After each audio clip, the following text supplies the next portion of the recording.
Welcome back, everyone. So here we are with the IBM PS2 Server 9595-OPT. In a previous video, we repaired the power supply by replacing about half a dozen caps. 5 of them were leaking, and the rest of them were fine. They had good ESR, and I replaced them anyway because I'd already taken them out. Go figure. I did a live stream a couple days ago where we converted this machine from a Windows 95 workstation to, I'm not going to spoil it right now, but if you saw the live stream, you saw what we did. I wasn't sure what to do with this machine in terms of what OS it should run. When it was new in 1994, there were 2 likely candidates for what it most likely would have run. One of them being IBM's own OS2.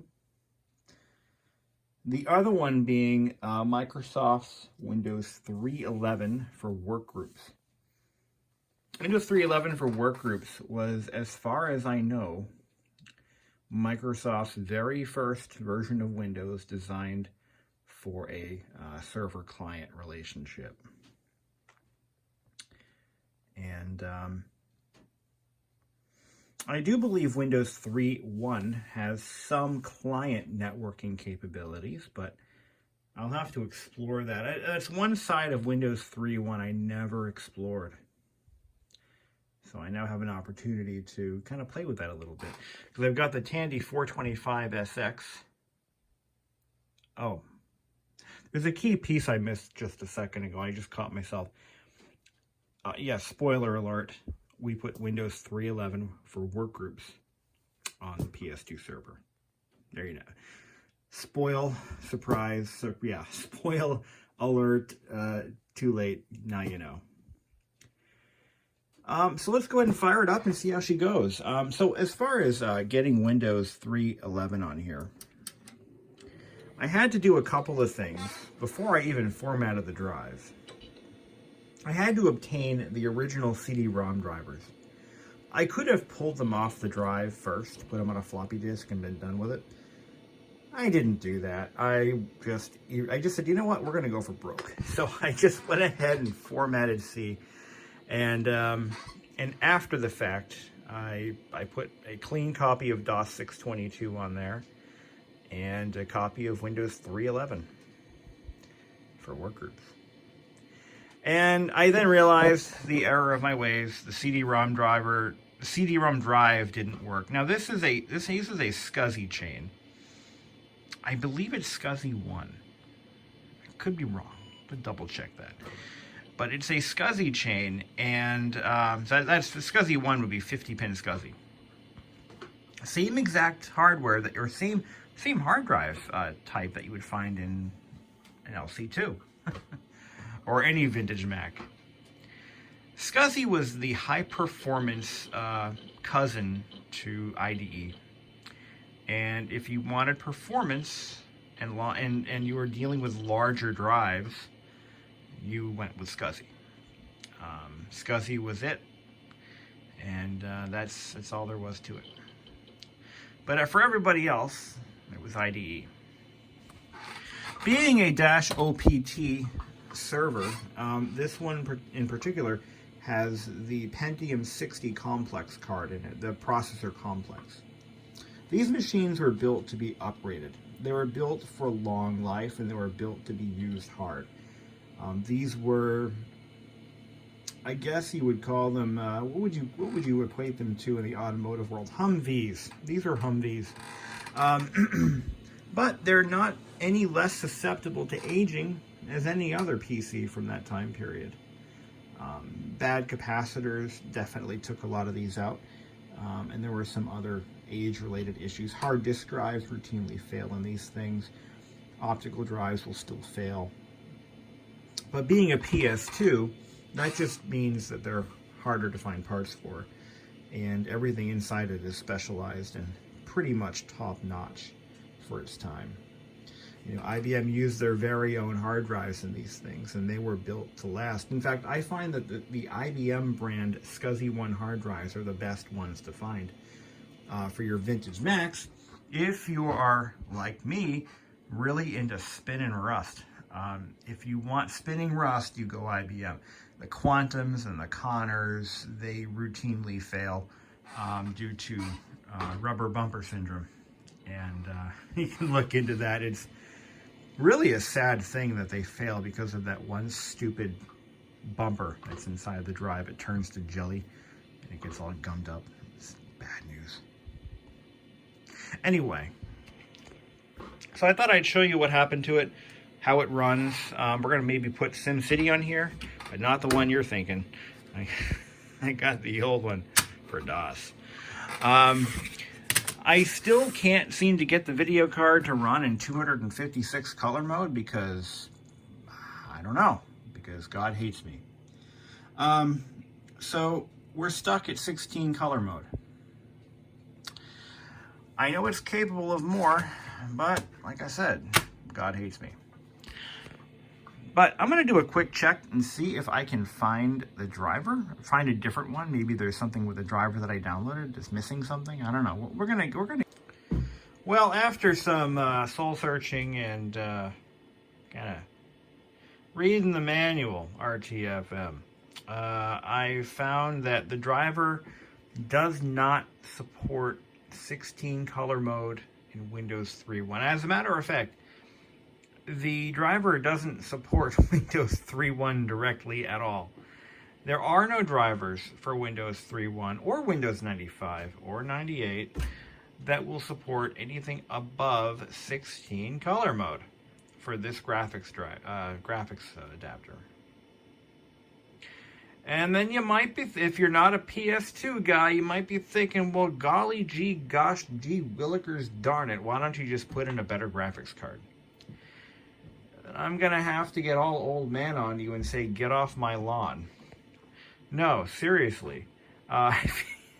If you're not familiar with the IBM PS2 product line, you're probably not aware that they do not have ISA slots or PCI slots or VESA slots or any of that fancy shit.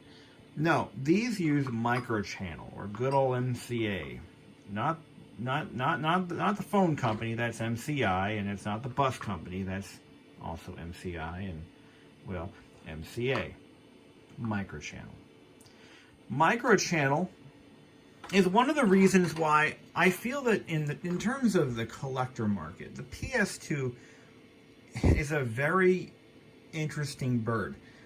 I've always suggested, anytime somebody comes to me or sends me a message and says, hey, I'm looking to get into the computer collecting hobby, what do you suggest I get? And my default answer is almost universally, well, it has been for years, Apple II. Any Apple II.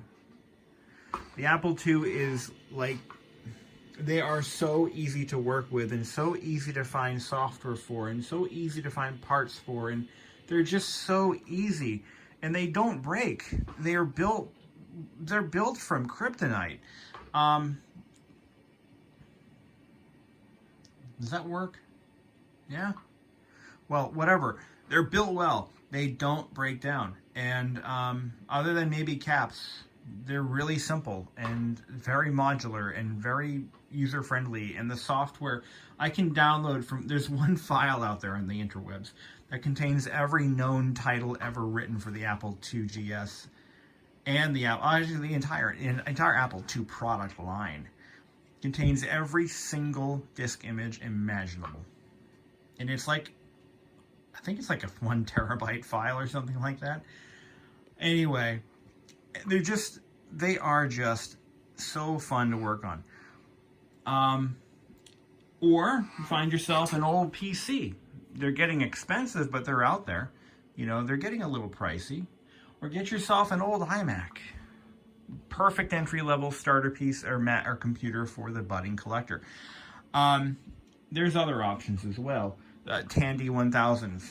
I'm just now rediscovering my own Tandy 1000 that I've owned for 30 freaking years. It's like a new machine to me. I've had it. It's been around my house for 30 years, and now it's finally getting some use. And I got to thank Chris Linderman for that one. I didn't realize how capable the Tandy 1000 was. But the point is, if you're a budding collector, you want to get into computer, you need a hobby in your life, and you think collecting computers is the thing to do. This is kind of like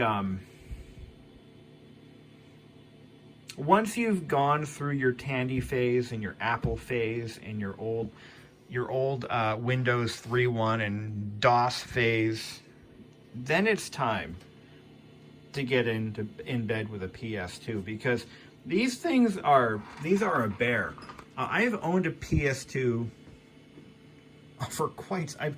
My first one I got in 1996, I think it was. It was a 6-year-old PS2 Model 3286. I got it from a good friend of mine, who I'm still friends with, actually. And I traded him an IBM PC. I don't know why. He wanted a color monitor, and his PS2 only had a black and white. It had an original IBM black and white display attached to it. So I said, I'll tell you what, I'll give you my IBM PC, which was like 5 years older than the Tandy. I keep saying Tandy, I mean PS2. And we made a swap, and whatever. Sometimes things roll that way. So anyway, I had this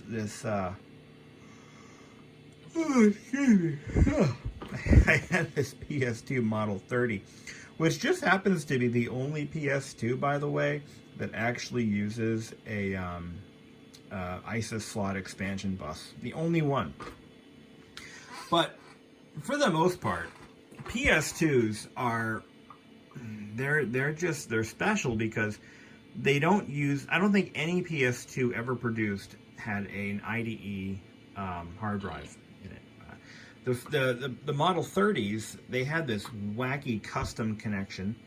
I think it was kind of a variant of MFM or something like that, or RLL.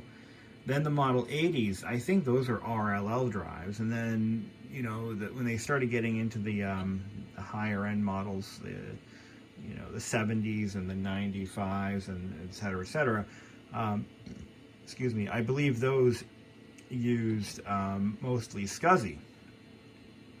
So you're not going to be able to find hard drives at your local swap meets unless you find a PS2 nut. And there's plenty of PS2 collectors out there. They're an eclectic bunch, and they're very loyal to their PS2s. So if you want to get into collecting computers, I wouldn't jump at a PS2. I wouldn't start there. I would wait. I would build up some old-fashioned DOS skills and some. In other words, it's a commitment. It's not just a. You know what I'm saying? It's like the guys who collect Renault Dauphines, and it's a car. Renault Dauphine if you're in the U.S. People who collect random exotic cars. These are the Ferraris of their time. I mean, they were never meant for performance workstation use. They were mostly back-end industrial usage, and they're built like tanks. I mean, they will run forever, but there's certain age-related issues that can eventually kill them off, and capacitors, of course, is no exception. But they have a lot of peculiarities. For example, the Model 80. I know this because I've owned two of them. The Model 80 won't start up with a dead clock battery. As a matter of fact, those are the biggest pains in the ass. The Model 80 requires a special battery that is, I believe, out of production. So they have to be modified. And then you have to run the reference diskette, which sets the system configuration. And which means that right off the gate, it doesn't matter where the stupid thing came from. It's got a dead battery, number one. And number two, you have to find the reference disk. And fortunately, there are online resources like the Ardent Tool of Capitalism's website, which is a repository for a lot of the disk images. So those machines won't even turn on, or they'll turn on, but they'll just give you error codes until you run that reference disk. That reference disk, by the way, unlike a standard PC, that reference disk sets all the parameters for the the installed cards. Let's say you've got a Model 80 with a network card, a display adapter, and we'll just leave it at that. And you have to run the reference disk not only for the PC, but you also have to find the reference disk for the exact network card that's installed and the exact video display driver and anything else it may have outside of that. Okay, so that's number 2. And until you replace that battery, you've got to run those reference disks every single time. The other thing is, because they use non-standard expansion slots, microchannel, which is high performance, it's higher bandwidth than, I think it's actually 32-bit, as a matter of fact. But higher band, no, it's not 32. I think it does support up to 32, but whatever. I'm not really here to dick around with specs. The cover slots. So let's say you have one that was stripped of a bunch of accessories that were installed. You can't find those cover slots anywhere. They're a non-standard stamped sheet of metal that you just can't get anymore. So good luck with that one. Floppy drives. Your floppy drive goes bad. What do? You've got to find one. Good luck. When you do find one, you better be prepared to pay, because they don't come cheap. I can get a floppy drive for this Tandy. Hell, I think I've got a few spares. But I can get one for next to nothing. 10 bucks, 20 bucks. PS2, probably looking at a couple hundred. CD-ROM drives. Again, SCSI bus. So you've got to get a SCSI CD-ROM drive. And these have, the original ones have a blue eject button on them. Now, this is another weird, peculiar PS2 thing. Notice something weird about that floppy drive? Let me make it more obvious. Notice something weird about that floppy drive? Yeah, 2.88 megabyte diskette size. These were the first, like, super high capacity floppy drives, and unfortunately, they never really took off outside of IBM. I'm actually doing a quick Google search here. See if I can even find them anymore. But they support 2.88 megabyte floppy disks. Right off the bat, I'm seeing nothing. Absolutely nothing. Oh, I might have found some. Let's see. Yep, I found on eBay. Here they are. This is the logo that you'll find. Well, that's a 4 megabyte. But it supports up to 4 megabytes. So they exist. Let's see if we can get a price. Oh, $14. Great Britain. Oh, that's in England. Yeah, they're pricey, but they will work with standard 1.44s. If you've got one of the old PS2 Model 30 series machines, like I had, those have a real-time clock battery that is embedded in a Dallas real-time clock chip.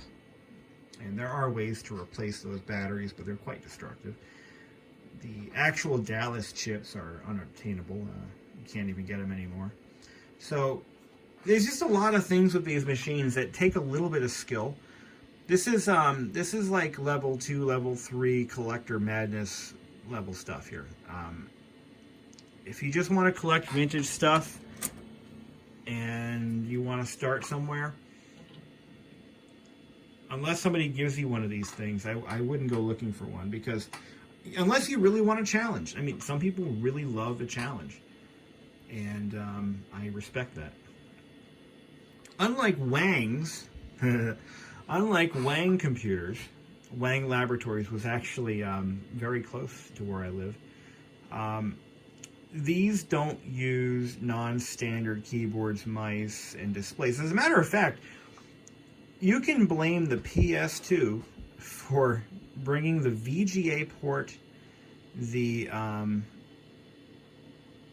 PS2 keyboard. You ever wonder why they call that a PS2 keyboard? That's why.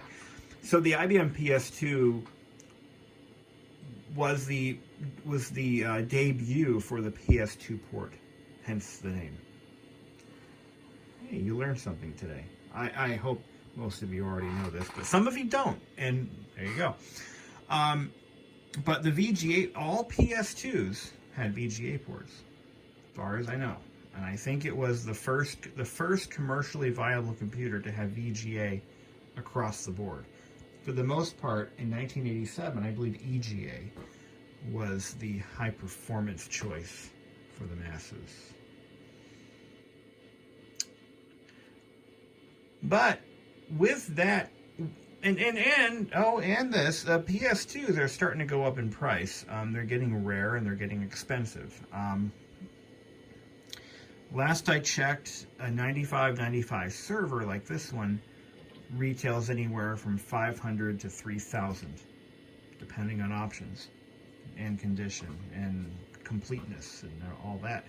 I don't know what this one's worth. No one's offered to buy it for me, so but it's a little bit on the high side of what a vintage computer would sell for. And there are certain PS2 models that are revered by collectors. I know myself, I have a thing for the Model 30 only because I own one. I own two of them. I had a 3286 and a 30888. Let me tell you a story about the 8088 that I had. So my parents both worked for a company that does, they do a thin film deposition process for the technology sector.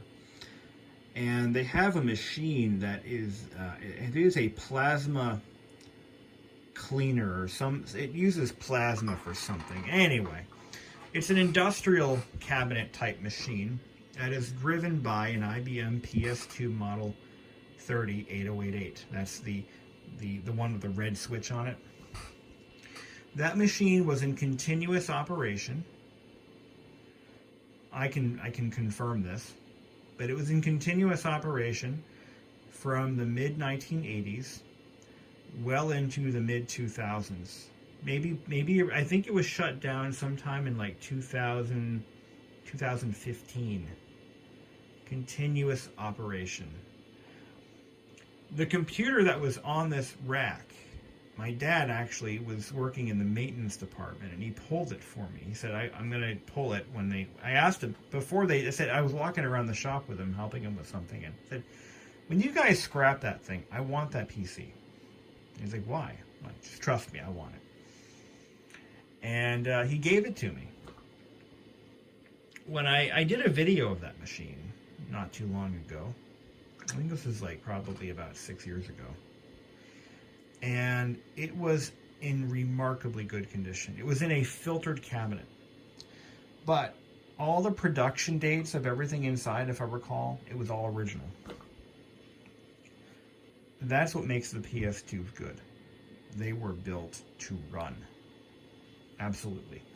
Built to run. And that's why there are any surviving examples, they're usually still runnable. But I digress. So let's go ahead and we'll prop the phone up, and I'm going to install SimCity, the DOS version. Now, again, I have a little bit of a weird camera tripod issue. There we go. That kind of works. It's a phone holder. Go figure. So the screensaver that you see right now is called Razzle Dazzle. And I found an original copy of the full version. Paid a little bit for it, 20 bucks. But it is the best screensaver I've ever seen. I'm going to run this. I'm actually going to run this from DOS. I'll just exit Windows. So my hope in putting Windows 3.11 on this is that I want to set it up to use as a file share server between it and the Tandy 425. So I've got to find an old 3COM Etherlink 3 adapter, PS2, ISA, 16-bit ISA, I'm hoping, and /p.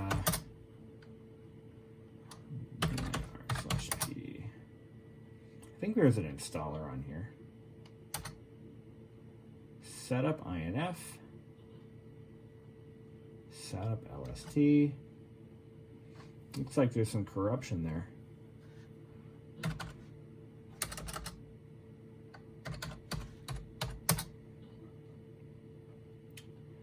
That's not what I'm looking for. Okay.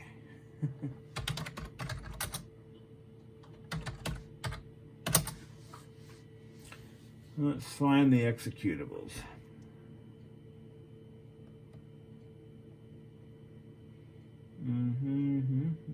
I think this is the DOS version. Oh, you know what? It's not an... Okay, okay. Got it.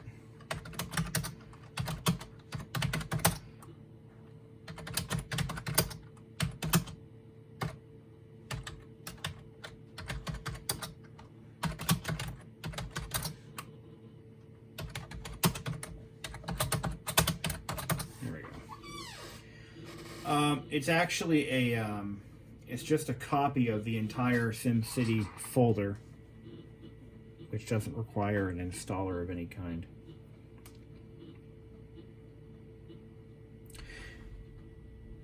So I'll tell you a couple stories. How I got this machine, this is a refresher if you saw the original video of me kind of dragging it home and just kind of seeing what it'll do. So this machine,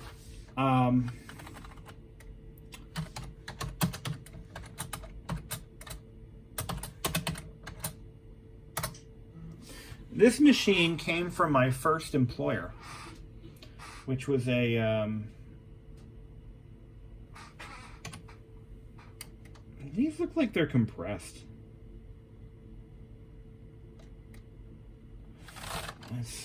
No, let's not overwrite that file.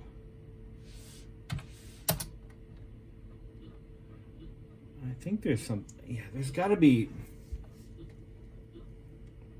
I forget if this was just a dump of the directory or, because there's a setup.exe here. I think I have to set it up from this directory. We'll have to see what happens. Because, yeah, these have underscores under them. These are compressed. These are not usable files. So in 2001, the winter of 2001, I got a job with this local computer shop. And this computer shop was part of a bigger operation that dealt with industrial and engineering salvage, if you will. They sold bulk lots from liquidated companies that dealt with, that were in the manufacturing business. So if you wanted, they had motors of all different kinds. They had process control modules. They had oscilloscopes. They sold bulk wire of all kinds. Wire loom, fittings, hardware, passive components, fans, like every kind of fan you could think of, like in terms of a cabinet fan or a computer fan. They had everything. And all of it was largely from major corporations that were in the area that were either downsizing or going out of business. I live in an area where there was a lot of engineering talent, still is.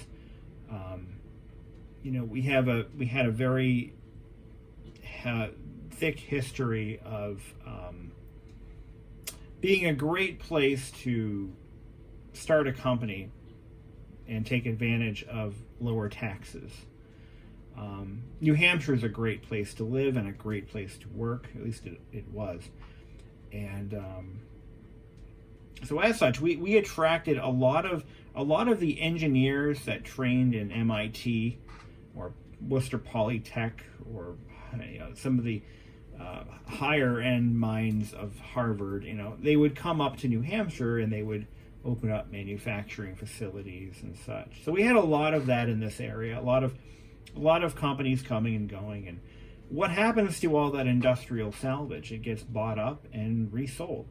And because a lot of the highly skilled workers remained in the area, they have their own pet projects they want to work on. So this company kind of had it made. They were getting equipment from all these big companies and smaller startups, and they were reselling it to the same people who were using it in the big companies and startups, and they're starting their own enterprises and businesses. But they had like workbenches, soldering equipment, like industrial soldering. I mean, they did everything, and they're still in business. The company is called ESS, or Electronic Surplus Services. They no longer have a store, but they do sell things through eBay. And in the 90s, they decided to kind of offshoot the used computer stuff into its own store to take advantage of the right market at the time. There was a huge market for used computer equipment and salvage stuff. So what they did is they tried to make a consumer-friendly retail store environment. It was less warehouse, but more, how can I help you? I'm going to tell you, the original ESS store, there was a guy who worked there. His name was Peter. And he was amazing. His customer service was so bad that it was legendarily bad. If you called the store and you asked for some particular part, do you have this? You would say, nope, hang on. Or, nope, but you're welcome to come by and look yourself. He didn't care. Great guy, though. You'd go into the store, you'd ask him a question. He'd give you the most sarcastic answer he could think of. The guy was a legend. And I really I miss that experience. I used to go there occasionally to buy soldering supplies and stuff for work, and he was not someone that. It was almost like that's just how it is. It's like when you go to, there's a particular pizza restaurant in Boston called Santarpio's, and you don't go there for the customer service. You don't go there for the atmosphere. You go there for the fucking pizza. That's it. Get your pizza, get the hell out. And that's kind of how ESS was. It was great. Really good. I loved it. Caught me off guard. But anyway, so they had a computer shop that they kind of slammed together. And what they were doing is they were selling bulk computer equipment, or they would buy it in bulk from companies that would that were contracted to clean out or cycle out computer inventory at major corporations like insurance companies, banks, let's see, places like that, title companies, mortgage companies, etc., etc. You get the picture. So every 3 to 4 years, these corporations would dump all their stuff, buy all new stuff, and that's just how the world worked. Setup failed. No, it didn't. It's really there. I promise.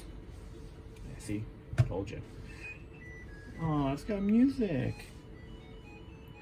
There's another reason why the PS2 is not a great starter platform. See, if you want a sound card, it's going to cost you. How much you got? Really. Microchannel sound cards are, I think that when you could get them, the original ones, they were $200-300. And that's just a few years ago. But now you can get them from a company called Texelec.com, TEXELEC.com, and they will sell you one of their very own Chip Chat clone cards, which is, but they're about $150. So not cheap, not cheap. Let's see. Let's open that game. Ah, it's working. I'm gonna turn the sound off though. Do you guys mind? There we go. So, looks like it works. Anyway.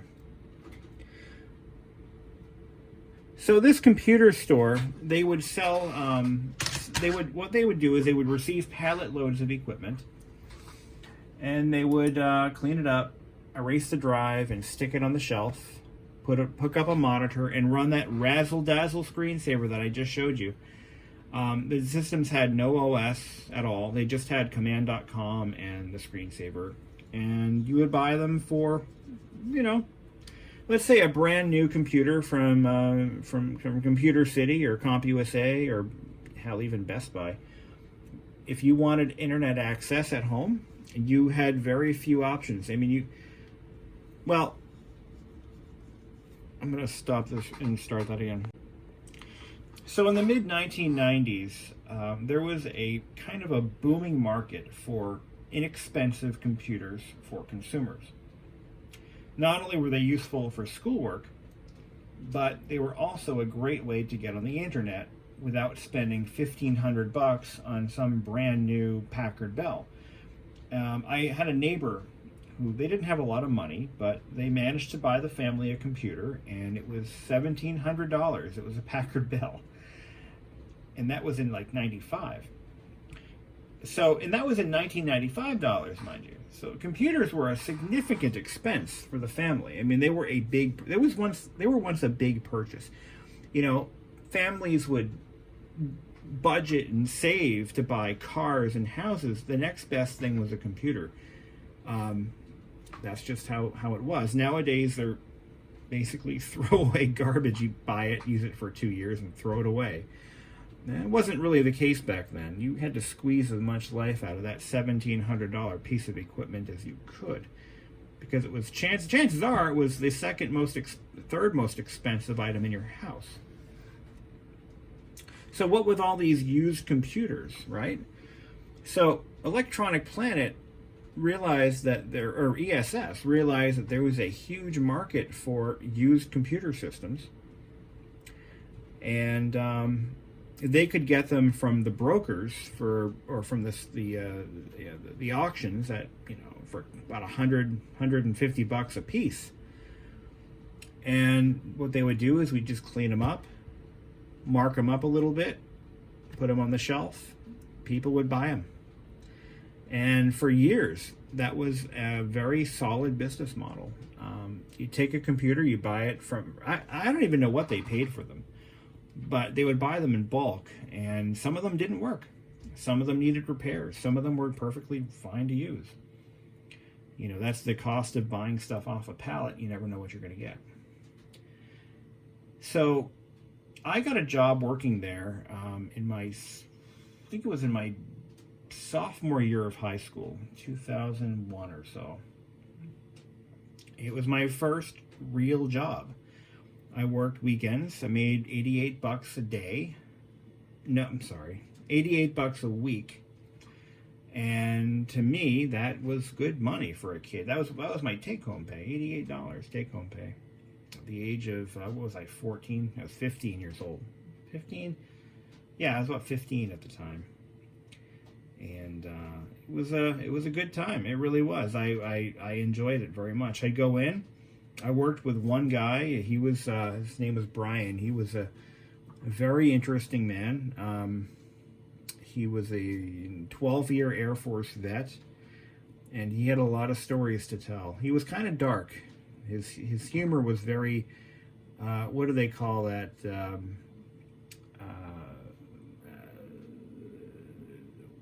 There's a term for that. I think the medical profession uses it. But anyway, very morbid. But he was a very interesting man. I learned a lot from him about how to deal with customers, and he once yelled at me for spending too much time with a customer, and I'm like, okay, I get it. There was a customer that used to come in like all the time. She was probably in her 60s, and Brian was in his early 40s. And this woman would come in, and Brian told me that, number one, she has a thing for him, and I'm like, oh, that's too much information. But he was very weirded out by her because she would pay him to do odd jobs, computer related jobs at her house. She actually ran, she was a rug maker. She had weaving looms in her house and stuff. And she had a lot of computerized patterns and stuff going on. And Brian had helped her out a few times. But the woman was seriously hitting on him. And he wasn't interested, according to what he told me. But nevertheless, he told me one thing about her. He said, she can read minds. I'm like, oh, bullshit. I'm like, he was dead serious. Like, he actually had tested her, I guess. She didn't tell him, or maybe she told him that, I don't know. But I actually started to develop a very deep loathing for this woman, because she'd come in all the time and she would pester us. Like, I'm with a customer and she demands attention. She was like, not a Karen, but so she'd come in with some bullshit computer problem, and I'd help her with it. Brian would help her with it, and I started hating seeing her come in the door. And I was very good at being a happy, very customer-focused person. But in the back of my mind, I was thinking, God, I wish this woman would get the hell out of the store. I can't stand her. She's annoying. And she was annoying, really. And what ended up happening was, all of a sudden, like, she walked in the door and she looked at me, and and she just kind of glared at me. And I'm thinking, maybe there's something to it, because she knows that I hate her. I hate her guts. But she was weird. She was like, she dressed like a gypsy woman. I mean, she was so weird. Anyway, so that was one big one. Oh, so another story from this place, Electronic Planet, was that we had a customer come in, and he was a know-it-all. He came in, he bought a monitor and a network card. Ethernet card. Not a token ring, it was Ethernet. Brian rang him up, sent him on his way. Nevertheless, he comes back, all complaining and whining, like, this doesn't work, this network card doesn't work. And Brian says, well, what do you mean it doesn't work? And he's like, well, the guy comes in carrying a monitor. And Brian's like, what's with the monitor? And he said, well, it's just this card's not working. I installed it and it doesn't work. And Brian said, well, okay, well, bring in your computer and we'll take a look at it. The guy said, what do you mean? It's right here. Oh, maybe it's an all-in-one PC. Let's take a look. So the guy drops the monitor off on the table, and Brian looks it over. No, this is just a monitor. What's going on here? What's the deal? The guy says, well, take the back off. And it's like, wait a minute. What did you do? The guy says, well, I installed it. Brian's like, well, where did you install it? Long story short, he unscrewed the back of the monitor, and in the monitor sat a network card. You can't make this shit up. Look, there's a reason that Apple is so successful selling computers that just work right out of the box. No configuration needed, just plug it in. Just saying. There's a reason for that. There's people who need that. This guy was one of them. The city is on fire. Anyway, let's see if I have any other good ones from that place. So I whoops, what am I doing? Go with these figures. So I once I gained the trust of Brian, I know one time he actually tested me, and I passed that test, thank God. He deliberately dropped a money clip on the floor, contained $40. And he didn't say anything. I walked out in the back and I saw it on the floor. I grabbed it. And I'm like, he's testing me. I know he is. I handed it to him. I said, I think you dropped this. He's like, yep. Never said a word after that. If you're a young person and you might get tested like this one of these days, where they basically give you every opportunity to steal or do something dishonest, and they're doing it, and you should know that. Number one, stealing is wrong and all. I would never do that no matter what. But employers can do that, and they may not write you up for something like steal. Like, if, let's say I grabbed the money clip and I put it in my pocket and never said a word about it. Could I be written up for that? Maybe, maybe not. But it would also limit my... So I really don't have any other good stories from Electronic Planet. Sadly, the place went belly up in the early 2000s, like right after I started, as a matter of fact. The place ended up closing due to some changes in the market. Computers were going down in price, and more consumers were flocking towards the sub $1,000 desktop PCs. They'd rather spend a little bit more to get a new machine than, to get an old Pentium 233 or whatever we were selling at the time. So I actually got a lot of equipment from this place. So a lot of times we get pallet loads of equipment that we couldn't sell. For example, one time we got a pallet mixed. It was a mixed pallet. It had just some random stuff. Like, for example, there was a PowerBook. Not PowerBook, PowerBook Duo and a motorized Duo dock. It was I can't think of I think it was a 2300 or something like that. It was a 2300C, I think, PowerBook Duo.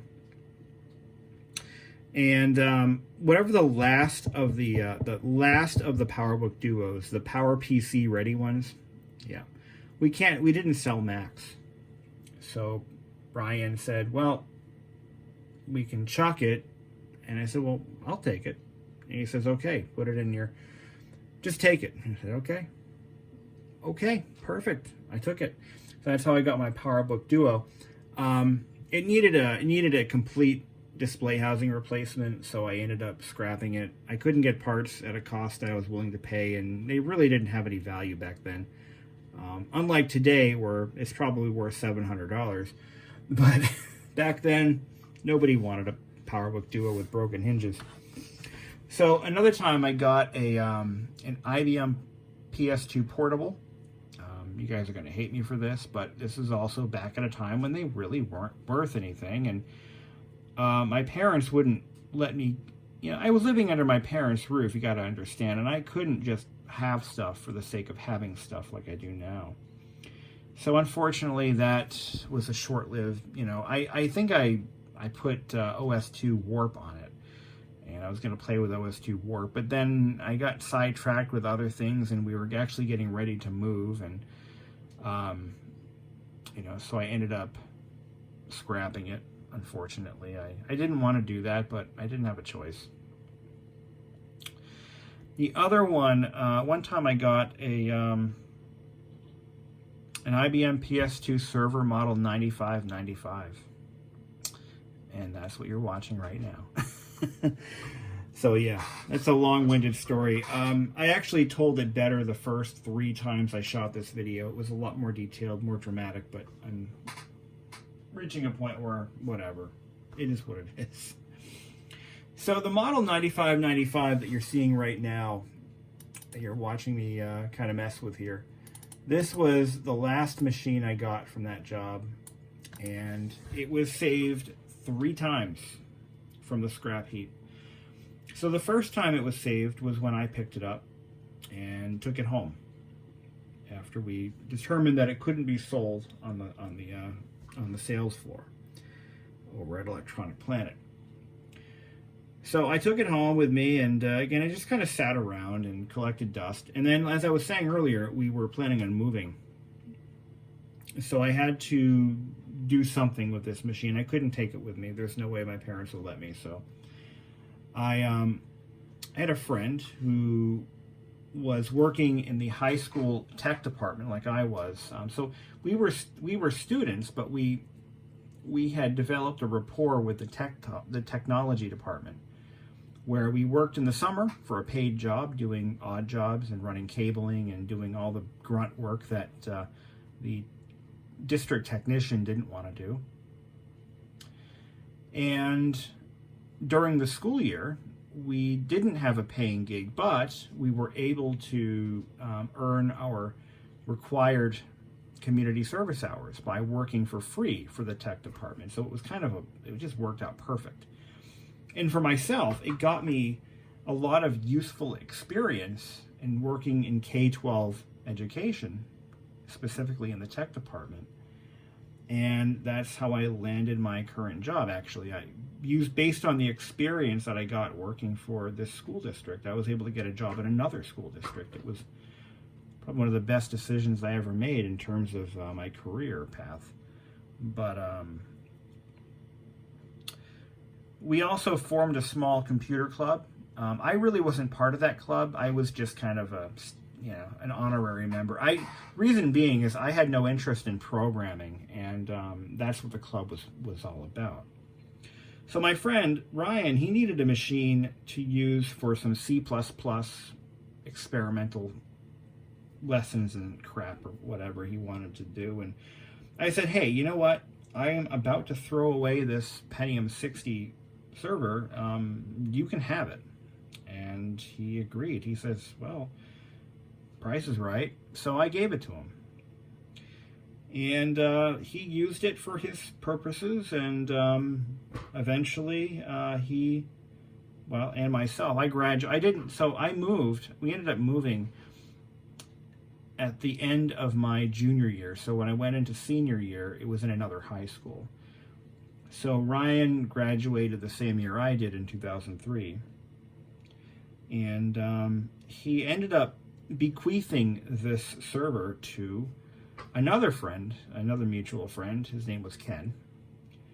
And Ken didn't really do much with it, but he took it home after he graduated in 2004, where it sat in his father's basement until he bought a house in 2014, 2015 or so.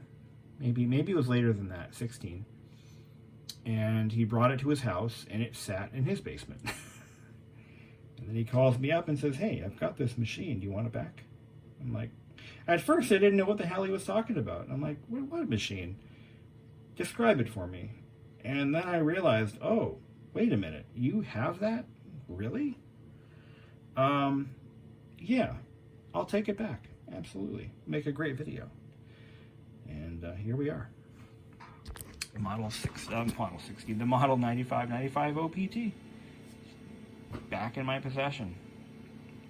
Now the question of what am I going to do with it? Now, like I said earlier in the video, I'm going to probably use it for file server purposes, so I can share files between these two guys and that one. So I'm going to get myself a small little switch, and I do believe that these old network cards require a crossover cable, so I might have to make one of those. I don't have any crossover cables anymore, or is that just for hubs? I think that might just be for hubs. Yeah, the old-fashioned network hubs required crossover cables from the host to the most to establish an uplink. Remember uplink ports? Those aren't a thing anymore, are they? I don't think so.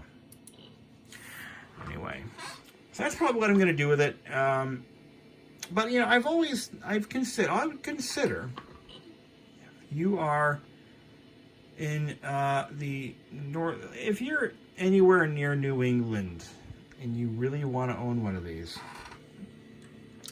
I might be willing to talk. I don't want to ship it. I don't want to ship it. But if you're in my area, you know, I'm in southern New Hampshire. If you're within driving distance and you want to own this, I might be able to make a deal. Possibly a trade. I'm looking for a Toshiba T3200SX in perfect condition. You know what? I'm just going to throw that out there. If you're in my area and you've got one, it has to be functional. It has to have at least 4 megs of RAM. At least. And I don't want one that's got cracks and broken bezels and cracked this and scratched, scuffed. No. If you've got that cream puff T3200SX and you want this, maybe. Otherwise, make me a decent offer, and I just might take you up on it. Leave me a comment. We'll get in touch. I have no plans of getting rid of it otherwise, but as you can clearly see, I got a lot of junk.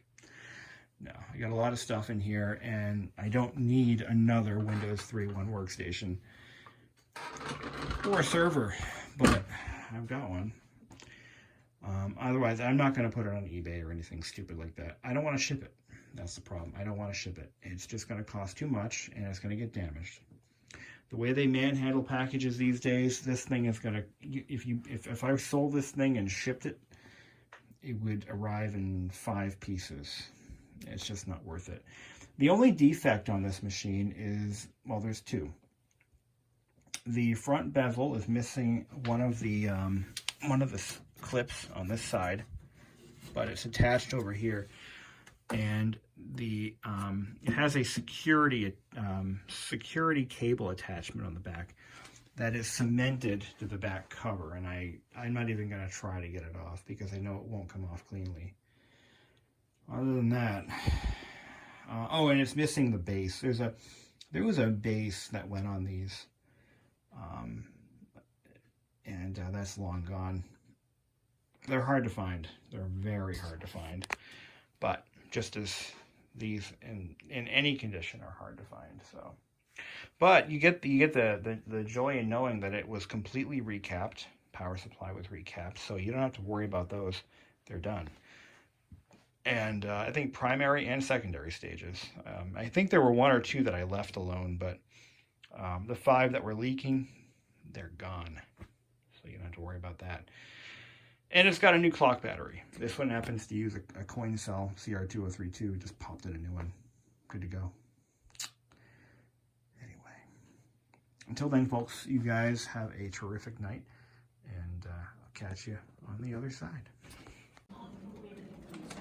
They're so pretty. And you go to the UPS store for me? No.